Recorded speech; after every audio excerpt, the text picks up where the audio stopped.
কাছে আমরা সুদৃষ্টি আশা করি আমরা সাধারণ নাগরিক হিসাবে আমাদের সার্বিক নিরাপত্তা চাই।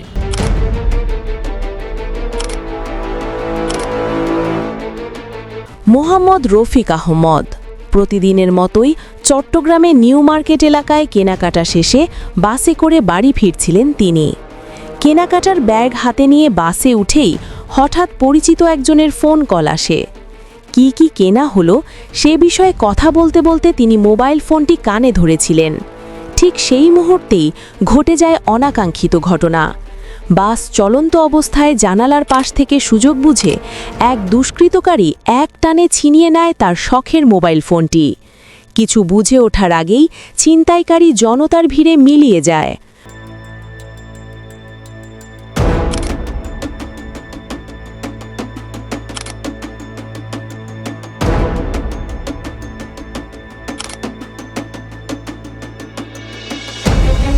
মুহূর্তের মধ্যেই হতবাক হয়ে পড়েন মোহাম্মদ রফিক আহমদ।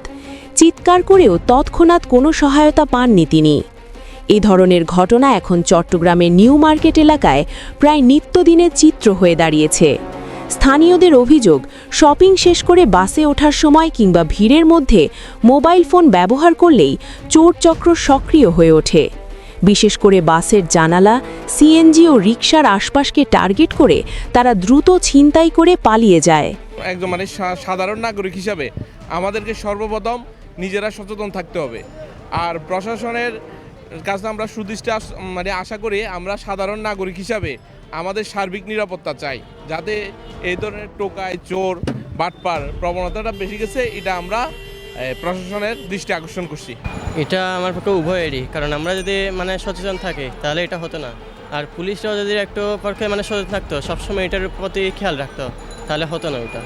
নিউ মার্কেট এলাকার ব্যবসায়ী ও যাত্রীরা বলছেন, প্রতিদিনই কোনো না কোনোভাবে মোবাইল চুরি কিংবা ছিনতাইয়ের ঘটনা ঘটছে। এতে সাধারণ মানুষ চরম নিরাপত্তাহীনতায় ভুগছেন। অনেকেই বাধ্য হয়ে মোবাইল ফোন পকেটে লুকিয়ে রাখতে কিংবা বাইরে ফোন ব্যবহার না করার সিদ্ধান্ত নিচ্ছেন। আইনশৃঙ্খলতা এবং যারা এই টোকায় মোকায় সোর্স চার্টারে প্রোডাকশন দেয়, একমাত্র আমি তাদের দোষারোপ করব। আমার থেকে 3000 টাকা নিয়ে যায়। আসামি অলরেডি আছে, আমি কোতোয়ালি থানা মামলাও করছি।